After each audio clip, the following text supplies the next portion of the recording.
সর্বোচ্চ সম্মান আল্লাহ তাদের দান করেছেন। ও আল্লাহর গোলাম, ও যুবক, তুমি স্কুলে পড়ো, কলেজে পড়ো, যেখানেই থাকো, গুণের মানুষও ইবাদত করো। তোমার মতো যুবক স্কুল কলেজে পড়ে 5 বেলার নামাজ পড়ে আছে না নাই? তুমি কেন পারবা না?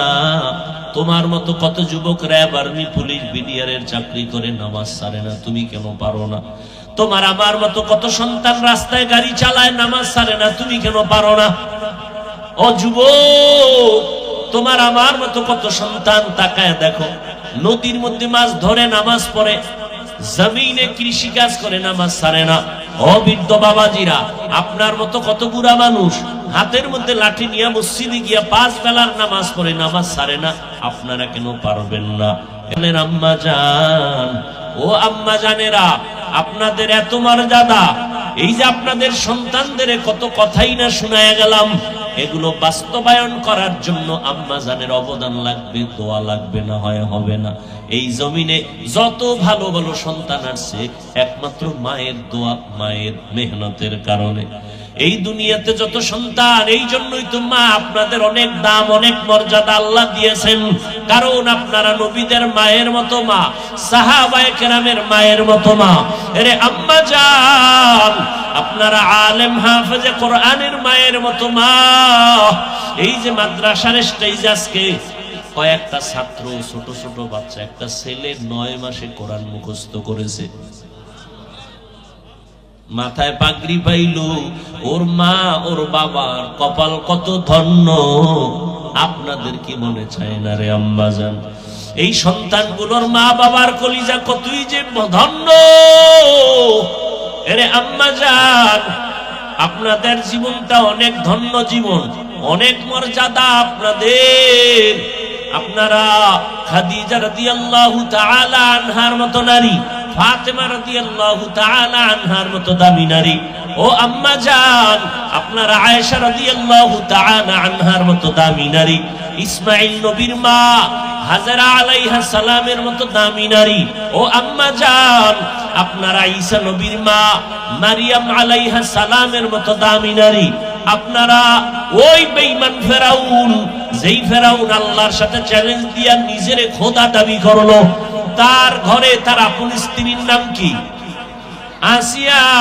আল্লাহর এমন পেয়ারা বান্দি হয়ে গেল, যেই ফেরাউন নিজের খোদা বলে দাবি করলো, ওই ঘরে তার স্ত্রী আসিয়া এতটাই দামি হয়ে গেল ঈমানের আলো দিয়া। আল্লাহর নবী বলেন, জান্নাতের মধ্যে আসিয়ার সাথে আমি মুহাম্মদের সাথে বিবাহ হয়ে যাবে। এই আসিয়া, ও আম্মা জান, আপনার স্বামী তো ফেরাউনের মতো এত খারাপ না। আপনার স্বামী তো আপনাকে নামাজ পড়তে বাধা দেয় না, রোজা রাখতে বাধা দেয় না। বরং অনেক স্বামীদেরকে আমরা দেখি মাঝে মাঝে আমগো কাছে বলে, হুজুর আমরা খারাপ হইলে কি হইছে, আলহামদুলিল্লাহ আমার স্ত্রী নামাজ পড়ে, আমার স্ত্রী কোরআন পড়ে। আরে আম্মা জান, এই দুনিয়াতে যত ভালো সন্তান আসবে মা আপনার কারণে, গাছ ভালো হবে তো ফল ভালো হবে। আরে আম্মা জান, আপনাদের স্বামীরা তো নামাজে বাধা দেয় না। ও আম্মা দেখেন, আসিয়ার মতো একটা বান্দি বেঈমান ফেরাউনের ঘরে থেকে আল্লাহরে নিয়ে কবরে গেল। কেমন অবস্থা! একদিন ফেরাউন তাকায় দেখে আসিয়ার হাতের থেকে কি যেন মাটিতে পড়ে গেল। ফেরাউন যে দেখতেছে, আসিয়া টের পায় নাই। হঠাৎ করে আসিয়ার জবান থেকে আল্লাহর নাম বের হয়ে গেছে অনিচ্ছায়। আমরা আপনারা একটু হোঁচট খাইলে পড়েন মা, ওরে মা, মা গো মা বলেন না, কিন্তু যারা আল্লাহর মোহাব্বতে নিমজ্জিত, এরা সব সময় কিছু হলেই বলে ইন্না লিল্লাহ, বলে না ইন্না লিল্লাহ। আল্লাহর নাম আসে, আসিয়ার জবানে আল্লাহর নাম এসে গেল। ফেরাউন শুই নেই, এই আসিয়া কার নাম কইলা? আসিয়া চিন্তা করলো, এতদিন গোপন রাখছিলাম, যেহেতু ওপেন হয়ে গেল এখন আর গোপন রেখে লাভ নেই। আসিয়া ডাক দিয়া কয়, রে স্বামী ফেরাউন, আমি আমার মালিকের নাম উচ্চারণ করেছি। কোন মালিক? কোন খোদা? আমি না খোদা? কয় তুমি সবার খোদা, তবে আমার খোদা না। তোমার খোদা কে? আসিয়া বলে, মুসা নবীর আল্লাহ যিনি, আমি আসিয়ারও আল্লাহ হলেন তিনি। ফেরাউনের মাথা গরম হয়ে গেল। এই আসিয়া, পুরা মিশরের মানুষ আমারে খোদা বলে, আমার কথায় চলে। তুমি আমার ঘরের স্ত্রী হইয়া যদি আমাকে সমর্থন না দাও, আমার খোদাগিরি টিকবে না। খবরদার এই কথা বলবা না, আমারে খোদা মানবা। আসিয়া বলে, ওই মালিকের মোহাব্বত যেই অন্তরে ঢুকাইছি, জীবন দিতে পারবো, আল্লাহকে ভুলতে পারবো না। ফেরাউন তো দেখে পালা বড় খারাপ। এবার কয় আসিয়া, আমাকে খোদা মানতেই হবে, যদি তুমি প্রকাশ্যে না পারো আমার কানে কানে একটু আমারে খোদা বলো। আসিয়া বলে, ও ফেরাউন, আমি এমন মালিকের গোলাম, মিশরের সবাই তোমারে ফাঁকি দিতে পারবে, আমি আসি আমার মালিকের ফাঁকি দিতে পারবো না। আমার মালিক দরজা জানালা আটকাইয়াও যদি কেউ কিছু করে, কেউ দেখে না, আমার মালিক দেখতেছেন। ও কলিজার যুবক, রাতের বেলা দরজা জানালা বন্ধ করিয়া যে মোবাইলে গুনার কাজ করো, কেউ দেখে না, কে দেখেন? আমার মাওলারে ফাঁকি দিতে পারবি না। ওই মাওলার হাতে কিন্তু ধরা এক সময় পড়বি, পালাতে পারবি না। নমরুদ পালাতে পারে নাই, ফেরাউন পালাতে পারে নাই, তুই কই পালাবি রে বাবা?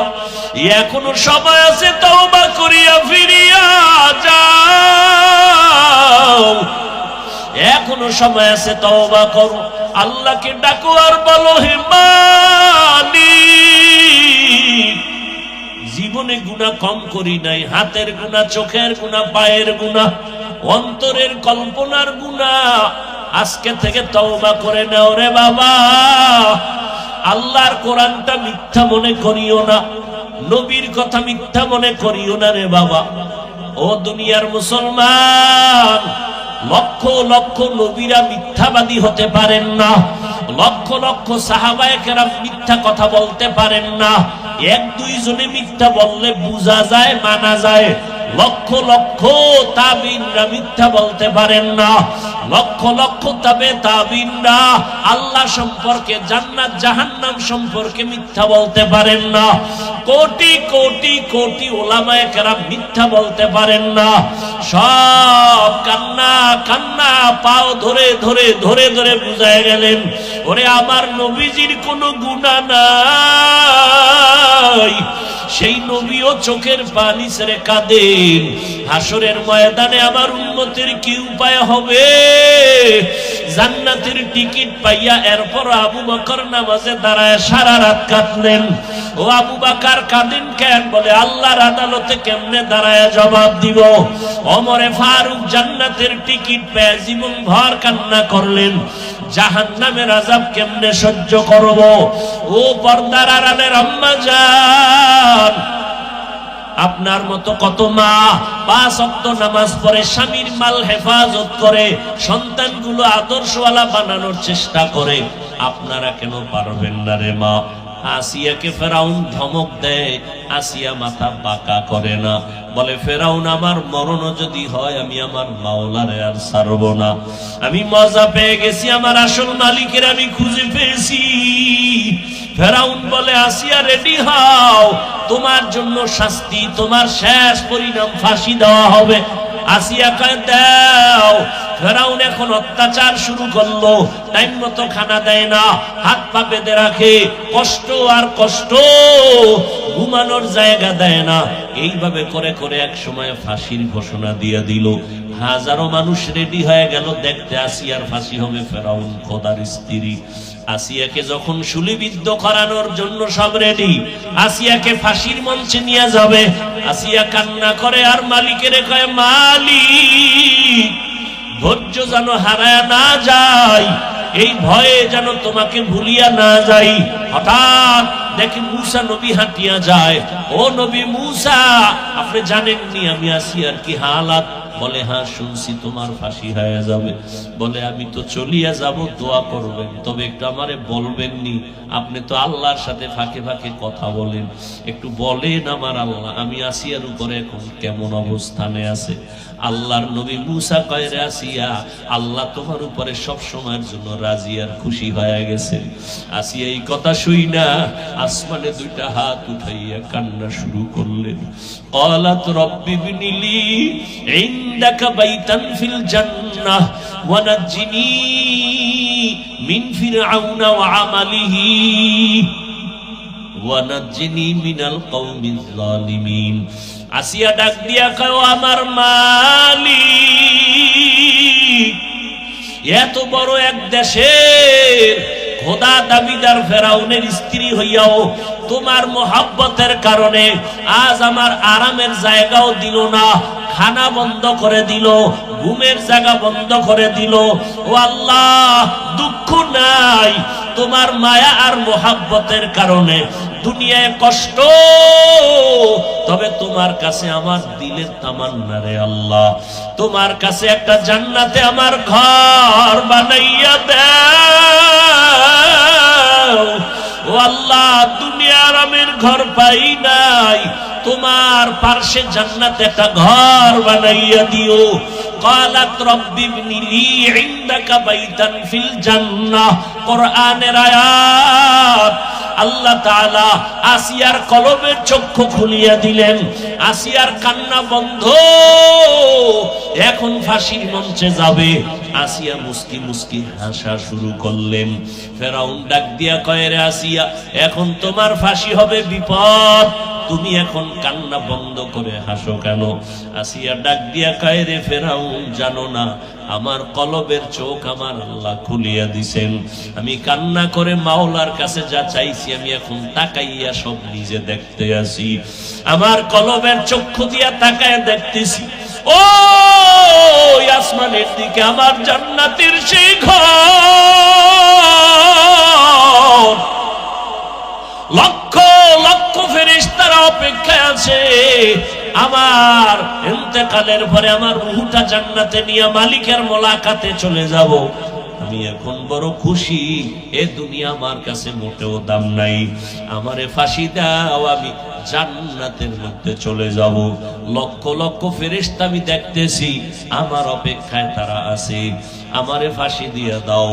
ও পর্দার আড়ালের আম্মা জান, আপনারাও তো মা, সাহাবায়ে কেরামদের মা যারা ছিলেন তারাও তো মা, আপনারাও তো মা, হাফেজে কোরআনদের মা যারা তারাও তো মা। এরে আম্মা জান, এখন থেকে তওবা করে দুই ফোঁটা চোখের পানি ছেড়ে কাঁদেন। মরিয়া গেল তো কেউ নামও নিবে না, তবে ভালো একটা সন্তান যদি রাখিয়া যান, ওই সন্তানের কারণে সবাই দোয়া করবে, আপনি মা কবরে দোয়া পাবেন। ও যুবক বাবারা, এই ময়দানে জানি না কে আসো, মা হারা বাবা হারা অসহায়, ওই মা বাবা কবর থেকে দোয়ার অপেক্ষায়, ওই মা বাবার দোয়া নিয়ে সামনে আগাইও। মা বাবার দোয়া ছাড়াই চেয়ারে বসতে পারি নাই, ওই মা বাবার চোখের পানি আর দোয়া ছাড়া বাবা তুমি টাকার মালিক, বাড়ির গাড়ির মালিক হতে পারো নাই। কত মা বাবা জীবন ভর কষ্ট করে গেলেন, মাঝে মাঝে বাবার মনে চাইতো ইলিশ মাছ দিয়া খানা খাবে, কিন্তু কেনার মতো টাকা হাতের মধ্যে ছিল না। মায়ের মনে চাইতো বেদানা ফল খাবে, টাকা ছিল না। আজকে সন্তান তোমার ঘরে ফল আর ফ্রিজ ভরা মাছ, তোমার ঘরে ফল পচিয়া যায়, খাওয়ার মানুষ নাই, মাছের অভাব নাই, কিন্তু কি লাভ হবে? যেই বাবা খাওয়ার আফসোস নিয়ে আজকে সাদা কাপড়ের প্যাকেট হইয়া কবরে পড়ে আছে, ওই বাবারে তো খাওয়াইতে পারলা না, ওই মাকে খাওয়াইতে পারলা না রে বাবা। ওই মা বাবার জন্য একটু চোখের পানি সারিয়া দাও। যেই মা বাবা তোমার আমার জন্য কত রাত কান্না করে কাটাইলেন আর দোয়া করলেন, তুমি এত নিষ্ঠুর কেন? ওই মা বাবার জন্য কি এক ফোঁটা চোখের পানি ফেলতে পারবা না রে বাবা? ও সন্তানের এত নিষ্ঠুর কেন হয়েছো? ওই মা বাবার দোয়া নাও। যার মা বাবা দুনিয়ায় নাই কবরের কিনারায় যাইয়া দোয়া করিও। ঈদের দিন সবাই আনন্দে বাড়ি যায়, একটা আল্লাহর বান্দা কবরের কিনারায় ঈদের নামাজের পরে দাঁড়ায়া কান্না করে, ও বাবা আজকে আনন্দের ঈদের বাদ দিয়া কাঁদো কেন? বলে গত ঈদের সময় আমি ঈদের নামাজে যখন রওনা হয়ে গেলাম, আম্মা জান আমার মাথায় হাত দিয়া দোয়া করিয়াছিলেন, আমার বাবারে নিয়ে ঈদগায় আমি যায় নামাজে পাশে দাঁড় করাইয়া নামাজ পড়েছিলাম। আজকে যখন আমি ঈদের নামাজের জন্য ঘর থেকে বের হইতেছি, হঠাৎ আমি তাকায় দেখি মায়ের বিছানাটা খালি, আমার মা নাই। আমার বাবার বিছানাটা খালি, আমার বাবাই নাই। আমার মাথায় হাত কে বুলাইয়া দোয়া করবে? আমার বাবার যায় নামাজ আমার পাশে, কই আমার বাবাই তো আজকে নামাজে দাঁড়াইতে পারলো না। ও নিষ্ঠুর সন্তান, ওই মা বাবাকে হারাইয়া যারা এতিম, তোমরা তো একটু নজর করো, আমার মায়ার নবীও বড় এতিম। ওই মা বাবার কথা ভুলিয়া তোমরা কোথায় চলছো? আল্লাহর কাছে কান্নাকাটি করো, দোয়া করো। আর যার মা বাবা এখনো বেঁচে আছে, পারলে ঘরে গিয়া মাকে বলিও, দয়ার মা মাথায় হাত দিয়ে একটু দোয়া করিয়া দাও। তোমার দোয়া ছাড়া আমি আগাইতে পারবো না রে মা। তোমার দোয়ার কারণে আজ আমি সম্মানের চেয়ারে বসছি। তোমার দোয়া চোখের পানির কারণে আজ আমার এত সম্মান। তোমার দোয়া চোখের পানির কারণে আজ আমি টাকার মালিক, বাড়ি গাড়ির মালিক। মা আমি কত সময় তোমার সাথে খারাপ ব্যবহার করেছি। ও যুবক বাবারা, মায়েরে গিয়া বলবা, মা কত সময় কথা বলে কষ্ট দিয়েছি, তুমি কান্না করছো। আজকে ওয়াজের প্যান্ডেল থেকে আসছি তওবা করে, আর কষ্ট তোমাদের দিব না। তুমি আমার একটু দোয়া করিয়া দেও। ওয়াজের প্যান্ডেলে দেখলাম কত বান্দারা মোনাজাত ধরলো, চোখের পানি ছাড়লো। মা আমার চোখে পানি আসে নাই কেন? গুনার কারণে বুঝি আমার আল্লাহ বেজার। ও মা তুমি একটু মাথায় হাত দিয়া দোয়া করে দেও, জানো আল্লাহ আমারে মাফ করে দেয়। ওই মা বাবার দোয়া নিয়ে চলবা। পিছনে যত অন্যায় করেছো তওবা করো। আল্লাহকে মনে মনে বলো, রে আল্লাহ জীবনে আর নামাজ ছাড়বো না, দাড়ি কাটবো না, বেপরদায় চলবো না, নবীর সুন্নাত অনুযায়ী উলামায়ে কেরামের পরামর্শ নিয়ে চলবো, মা বাবার দোয়া নিয়ে চলবো। তওবা করার মতো যদি নিয়ত হয়, মুনাফিকি না থাকে, খাঁটি তওবার নিয়তে দুটো হাত আমার আল্লাহকে দেখায় দাও। ও দয়ার মালিক, কুদরতের নজর দিয়া দেখেন, আপনার গোলামরা হাত তুলেছেন, আর গুনাহ করবেন না। আয় আল্লাহ, মা বাবার সাথে বেয়াদবি করবে না, উলামায়ে কেরামের কথা নিয়ে নবীর তরিকা মেনে চলবে। আমাদের তওবা কবুল করে নেন, গুনাহমুক্ত জীবন দান করেন, কান্নাওয়ালা চক্ষু দান করেন। আমিন। আলহামদুলিল্লাহি রাব্বিল আলামিন। والصلاة والسلام على سيد الأنبياء والمرسلين وعلى آله وأصحابه أجمعين. يا أرحم الراحمين، يا أرحم الراحمين، يا أرحم الراحمين. رب ارحمهما كما ربياني صغيرا. اللهم إنك عفو كريم تحب العفو فاعف عنا. اللهم إنا نسألك رضاك والجنة ونعوذ بك من سخطك والنار. খোদায়ার মালিক, গুনার বোঝা নিয়ে আপনার দরওয়াজায় হাজির হয়েছি। আয় আল্লাহ, কত উলামায়ে কেরাম, মুরব্বী, হাজী সাহেব, ব্যবসায়ী, চাকরিজীবী, ছাত্র ভাই, যুবক, বর্দার, রানের মা বোনেরা, আয় আল্লাহ মেহেরবানি করে আমাদেরকে আপনি মাফ করে দেন। এ মাহফিল কবুল করে নেন। আয়োজনকারী সহযোগিতাকারীদের কবুল করে নেন আল্লাহ। আয় আল্লাহ তাআলা মাদ্রাসা কবুল করে নেন, আয় আল্লাহ ছাত্রদের কবুল করে নেন, ওস্তাদ যারা কবুল করে নেন, আয় আল্লাহ যারা মুহাব্বত করে সাহায্য সহযোগিতা করে কবুল করে নেন, সারা দুনিয়াবাসীকে মাফ করে দেন, বাংলাদেশ শান্তির দেশ বানায় দেন।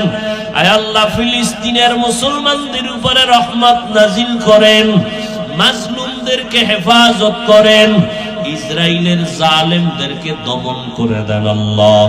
প্রবাসে যারা আছে হেফাজত করেন, প্রশাসনিক ভাবে যারা কাজ করে দিনের খাদেম বানায় দেন।